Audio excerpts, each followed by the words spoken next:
share hope when there was none. And I've been coming on to share about closure, getting closure from a narcissist, getting closure from a toxic relationship. Do you need that closure from somebody? Like years and you've never gotten that apology or know exactly why the relationship went sideways? Well, honestly, you might not get the answer. So, what you need to do is to find that closure for yourself. And I've been sharing just different tidbits and things that you can do in order to do so. So, one tip that I'd like to share, or actually several tips that I'd like to share, is to take time to grieve. Grieve for the loss of that relationship, no matter what it is. If it was an intimate partner, if it was maybe a parent, family member, coworker, maybe you had to leave a job due to this relationship.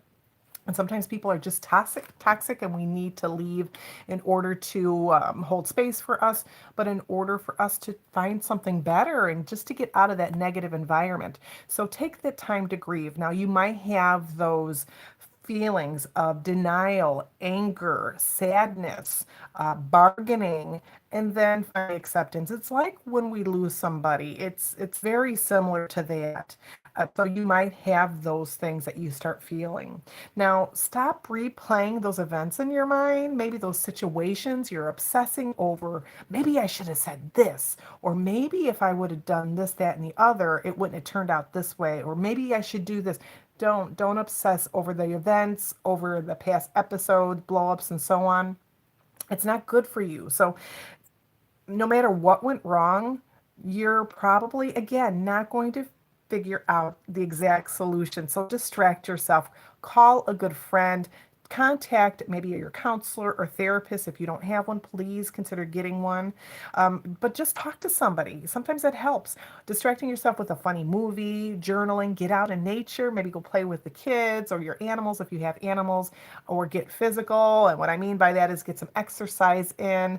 Just do something for you, something to get your mind off of this. Now, also start thinking of you. Speaking of which, start thinking about you. Now, focusing on the negative just is so draining with that energy. You are just wiped out. I just wanted to sleep all the time. I found myself getting sick very often, and energy level was nothing. I felt blah, and it was just a funk. I couldn't. I felt like Eeyore. Everything was dismal, and why am I attracting these losers? Why is the blah blah blah blah blah? It's me. God hates me, and so I really just start focusing on and obsessing about, oh, I should have said this during that really, that confrontation, and I didn't, and so I just had to start focusing on me. So take steps to bring the attention back to you. That's what's important. It's you and your healing journey. You are important. Even if you don't feel like it, you are. You matter, and you are very important right now.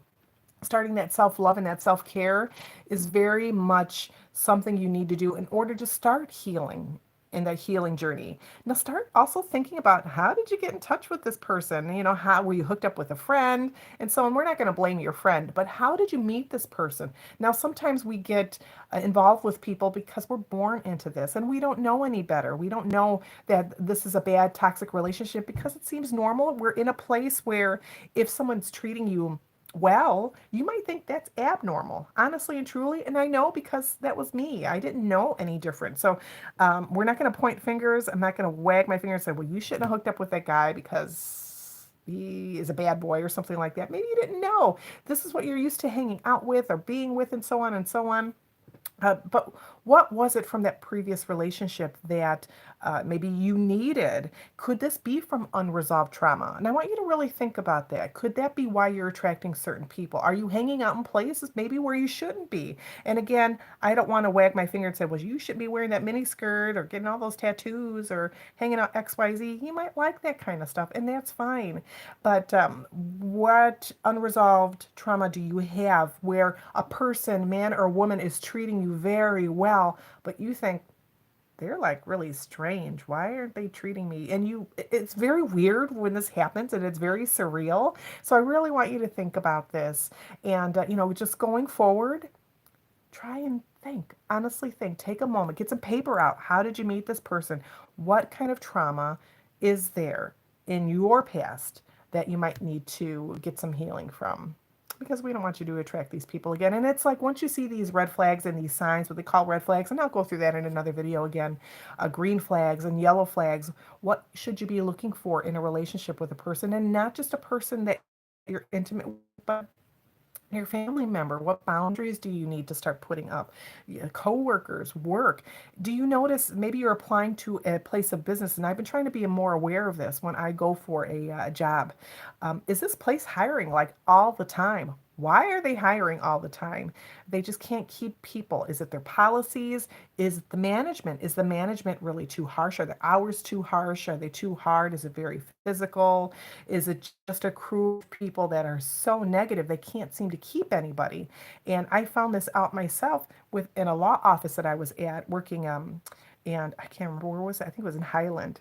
Um, I don't remember the name of it. It's a Mexican restaurant, but it was in Highland.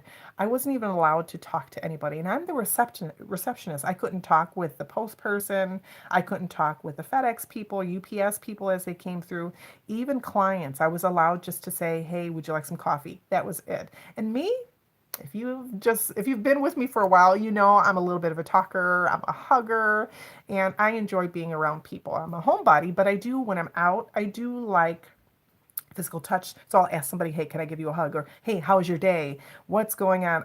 That's how I am. And so I felt like I was stifled, and there was a lot. That place was a hot mess.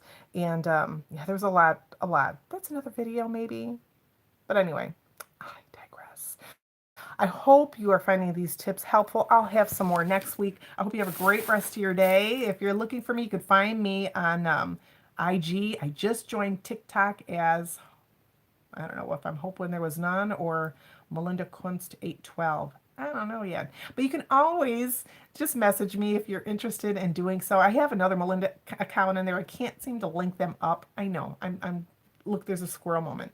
So I can't link them up, but I want to be the hope when there was none. So I share videos there, and there's even a hooping video on there too. And what that's about is what makes your heart sing?